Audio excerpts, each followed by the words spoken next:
If you tried to describe what God is like, it could be difficult or daunting. But when the people who wrote the Bible pondered the mystery of God, they consistently describe God's character in this way: compassionate and gracious, slow to anger, overflowing with loyal love and faithfulness. We're going to look at the second key word in this statement, gracious. The Hebrew word is chanun, which is related to the Hebrew noun chen.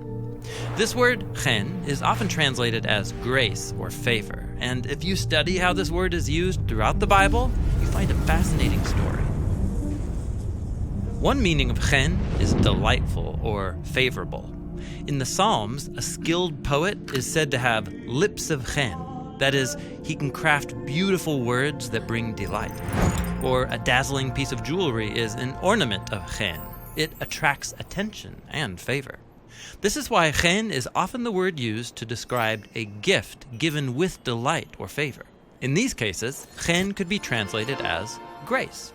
Like in the story of Esther, who approaches the king of Persia to ask that she and her people be spared from death. She calls this a request for chen. And because the king delights in Esther, he favors her and grants her wish. So, giving a gift of favor is chen because it's motivated by delight. And the most extreme kind of chen is showing favor to someone who should get what they deserve, not a generous gift. Like Jacob, who cheated his brother Esau, ran away, and then after 20 years wants to come back and make things right. So he comes to Esau asking, "May I find chen in your eyes?" Jacob isn't asking for what is fair, but for favor. And surprisingly, that's what Esau gives him. He chooses to delight in his brother Jacob and show him grace that he doesn't deserve. Now, chen requires a generous spirit, which people sometimes have. But in the Bible, the one who shows more chen than anyone else is God. Like when God rescued the Israelites out of slavery in Egypt, and they quickly betray him by giving their allegiance to a golden idol as their God. But then, Moses steps in and asks God to consider giving a gift that they don't deserve.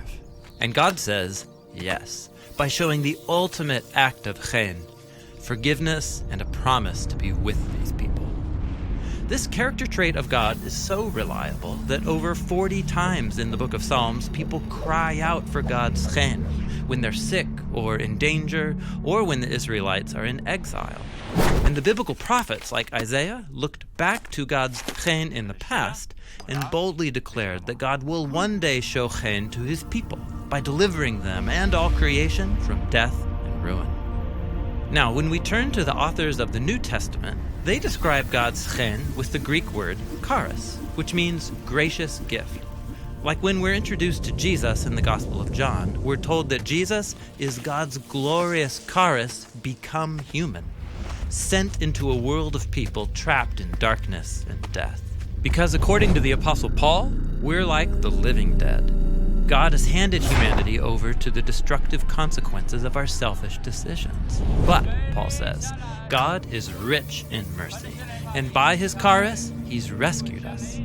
He's talking about how Jesus' life, death, and resurrection are offered to us as a generous gift of life that is more powerful than death. And as with any gift, all one has to do is receive it. So, now you can see why the biblical authors talk so much about this description of God's character throughout the Bible. When people are willing to own their failures and ask God for chen, he has a consistent and generous response. God gives the gift of himself, his life, and his love. And this is what it means that God is gracious.